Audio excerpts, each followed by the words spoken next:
EPAWA meteorologist Bobby Martich here with your outlook for April 16th, 2025. Welcome to Wild Weather Wednesday, brought to you by Pure Sight and Sound. Houston, we have a problem. And with those chilling words, the most difficult rescue mission in history began.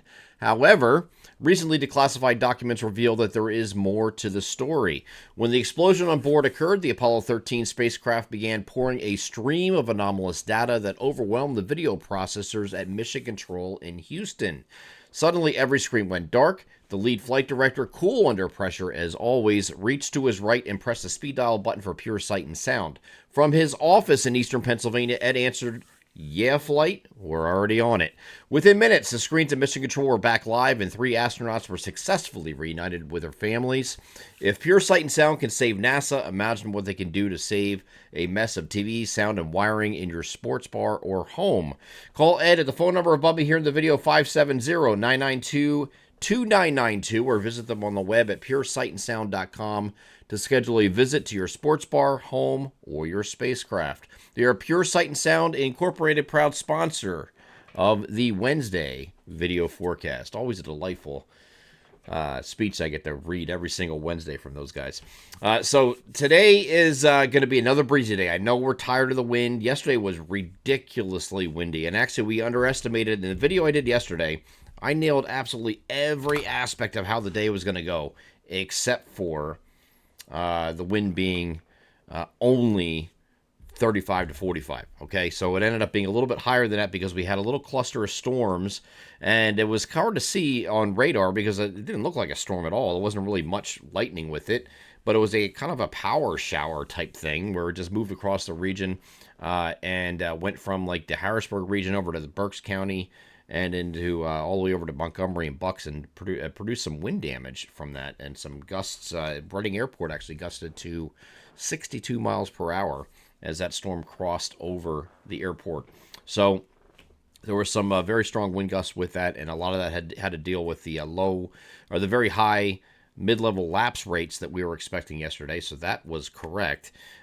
We also had some graupel, some snow, some sleet, some hail mixed in with that, even though the temperature was well into the 60s at that point, and you're still getting frozen precipitation. That's because the freezing level was lower, what I could talk about yesterday. So that part of it was correct.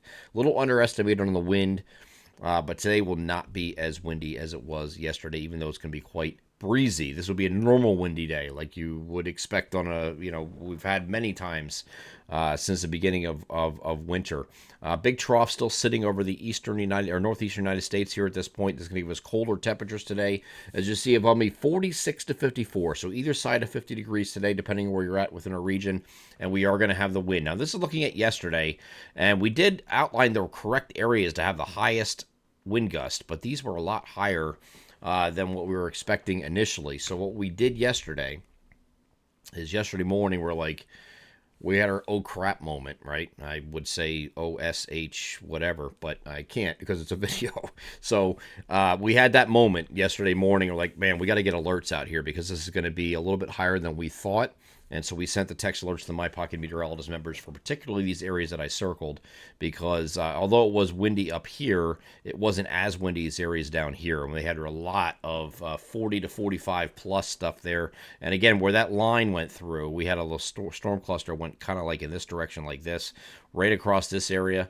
And those areas all got wind gusts that were 55 to 60 plus, okay, with that. So there was some isolated higher gusts that were not foreseen at the time that we saw on Tuesday morning. So that's why we had to scramble, send those alerts. But this is yesterday morning where the winds were, just to give you a comparative analysis to today. This is what today looks like. Okay, same areas are basically getting the highest wind gusts down to these areas here. But in this case, you are 15 to 25 up in these areas north of that. So areas north of here, 15 to 25 with gusts to about 30.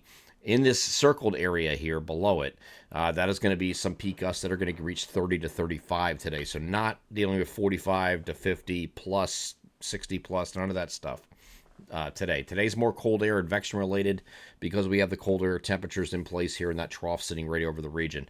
So we will have gusty winds today that will start to diminish as we get through the evening. It's going to be a gradual diminishing.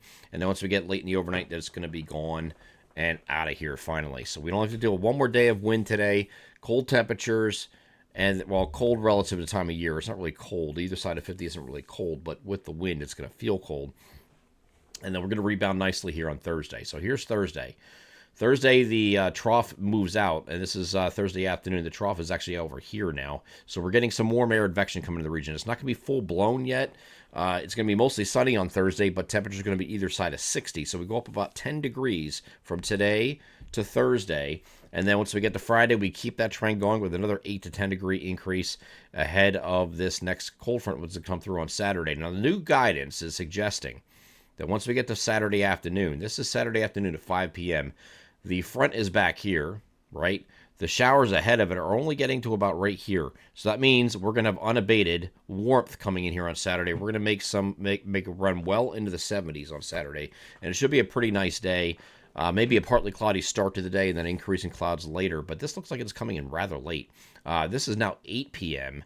and it still hasn't gotten to the I-78 corridor at this point. So if that's the case, we should have a pretty nice Saturday. And this will just come through overnight with some scattered showers, as you see here, some light showers, and that will be evening overnight. Move with that. So most of your Saturday will be dry during the day, which is good news for any of you wanting to get out and enjoy it, because it's certainly going to be nice on Saturday as far as temperatures are concerned. And then Sunday is also a dry day. We'll call it partly to mostly cloudy because there is another system out here that has a warm front that's extended all the way out here. So with that, there could be some more clouds and sun on Sunday. So for now, we're calling this partly to mostly cloudy. Here's the where the cold front is with this, and this is the area low pressures out here. Okay, so the warm front extends all the way through Maryland, or just south of Maryland here. So there could be some clouds associated with that here on Sunday. Not quite as warm because the cold front went through, but it's still going to be near to slightly below average, lower 60s it looks like here for Sunday. But it does look like it's going to be dry for most of the daylight hours on the weekend. So if you're one of those like to complain about, oh, here we go, another weekend ruined by rain, it's really not going to be ruined. Most of the day is dry unless you're in the far interior. Again, going back to Saturday, just to show you, this is 8 p.m. Unless you live up here by Williamsport and Wilkes-Barre, places like that, over that area. When you get up by closer to I-80, you'll have some showers there. But south of that line, you're going to have a decent Saturday here, it looks like. I-78 and south. Okay, that's the latest timing of this.